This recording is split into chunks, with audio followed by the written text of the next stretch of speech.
میں حضرت عمر رضی اللہ تعالیٰ عنہ کے اسلام لانے کا واقعہ بھی پیش کر دوں آپ کے.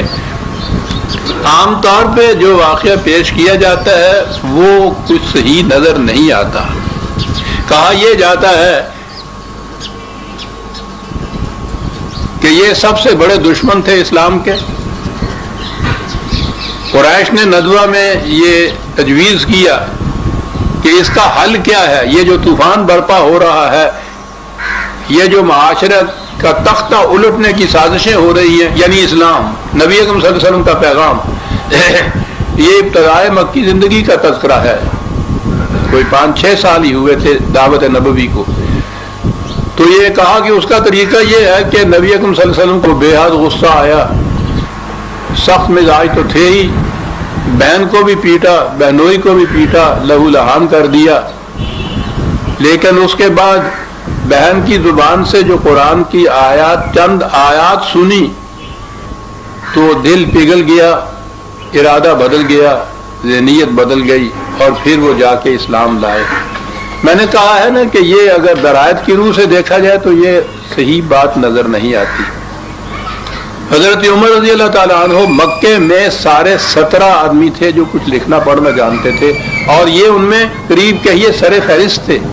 ان کی تجسس کی یہ کیفیت تھی کہ یہودیوں کے ہاں تورات تھی، انہوں نے تورات کو خود سمجھنے کے لیے عبرانی زبان سیکھی اور اس میں اتنی مہارت قائم کی کہ تورات کو براہ راست سمجھتے تھے. یہ اپنے سفر میں تجارت کی غرض سے مختلف دوسرے ملکوں میں جاتے تھے تو اپنا کام کے بعد وہاں کے ارباب دانش و بینش سے ملتے، ارباب فکر سے ملتے، ان سے باتیں کرتے، یہودیوں عیسائیوں کے جو احبار و رہبان سے ان سے ملتے. تو جس کے تجسس کی یہ کیفیت ہو، آپ سوچتے ہیں کہ مکے میں 6 برس سے ایک تاریخ اس طرح سے تیزی سے آگے بڑھ رہی ہو کہ اس نے ایک قیامت برپا کی ہوئی ہو. عربی زبان میں وہ قرآن ہو جو جس کی وہ تلاوت کرتے تھے یہ صاحب، تو عمر اس سے بے خبر رہا تھا 6 سال تک. اور پتہ اس وقت چلا کہ صرف کسی نے کہا کہ تمہاری بہن اور بہنوئی مسلمان ہوئے اور وہاں ایک آیت سن لی انہوں نے اور اس کے بعد اسلام لے آئے. اتفاق سے اتفاق حسنہ ہے کہ حضرت عمر کے اسلام لانے کا واقعہ خود ان کی زبان سے بھی تاریخ میں موجود ہے. انہی کی زبان سے سنیے کہ وہ واقعہ بھی بڑا دل نشیں اور دل آویز ہے. انہوں نے کہا کہ جاہلیت میں شراب کا رسیہ تھا. میں نے عرض کیا نا کہ وہ تو جاہلیت عرب میں یہ تمام زمان پائے جاتے تھے ان لوگوں میں. شراب کا رسیہ تھا. ہر شب ہم یاران قدا خار کی ایک رنگین محفل جمع کرتی تھی. ایک رات میں گیا تو وہاں کسی کو موجود نہ پایا. میں کئی ایک اور مقامات میں پہنچا لیکن اتفاق کہ شراب مجھے وہاں بھی نہ ملی. اب میں نے سوچا کہ یوں گھر لوٹنے کی بجائے کعبے کا طواف ہی کرتا جاؤں. حریم کعبہ میں سناٹا تھا. دیکھا کہ ایک شخص تنہا محو عبادت ہے اور اونچی آواز سے کچھ پڑھ رہا ہے. غور کرنے پر معلوم ہوا کہ وہ محمد الرسول اللہ صلی اللہ علیہ وسلم ہے. میں نے دل میں کہا کہ موقع اچھا ہے، دیکھوں کہ یہ شخص تنہائی میں کیا کرتا اور کیا کہتا ہے. دبے پاؤں آگے بڑھا. محتاط تھا کہ وہ مجھے دیکھ نہ لیں، اس لیے میں غلاف کعبہ میں چھپ گیا اور سرکتا ایسی جگہ پہنچ گیا جہاں مجھ میں اور ان میں غلاف کعبہ کے سوا کچھ اور حائل نہ تھا. آپ نبی اکرم صلی اللہ علیہ وسلم نہایت جذب و کیف کے عالم میں کھڑے قرآن مجید کی یہ آیات پڑھ رہے تھے. فلا اقسم بما تبصرون وما لا تبصرون. ان الفاظ میں کچھ ایسا بلا کا اثر تھا کہ میں نے کہا کہ قریش جو کہتی ہیں کہ یہ شخص نہایت بلند پایا شاعر ہے تو وہ ٹھیک ہی کہتے ہیں. کہ اتنے میں آپ نے اگلی آیت پڑھی کہ انہ لقول رسول کریم وما ہوا بقول شاعر. یہ خدا کا رسول ہے بڑا معزز، جس کی زبان سے یہ الفاظ تم سن رہے ہو وہ شاعر نہیں ہے۔ میں نے کہا کہ یہ تو اپنے شاعر ہونے سے بھی انکار کرتا ہے، تو پھر جیسا کہ قریش کہتے ہیں کہ یہ کاہن ہوگا، شاید یہ وہی ہو۔ اتنے میں میرے کان میں یہ الفاظ پڑے کہ وَلَا بِقَوْلِ كَاهِنٍ قَلِيلًا مَا تَذَكَّرُونَ، کہ یہ کسی کاہن کی بھی بات نہیں ہے، تم بہت کم غور و فکر کرتے ہو جو کچھ یہ کہتا ہے۔ قرآن کے اسلوب بیان نے مجھے حیرت میں ڈال دیا۔ میں نے کہا کہ اگر یہ نہ کسی شاعر کا کلام ہے نہ کاہن کا، تو پھر یہ ہے کیا؟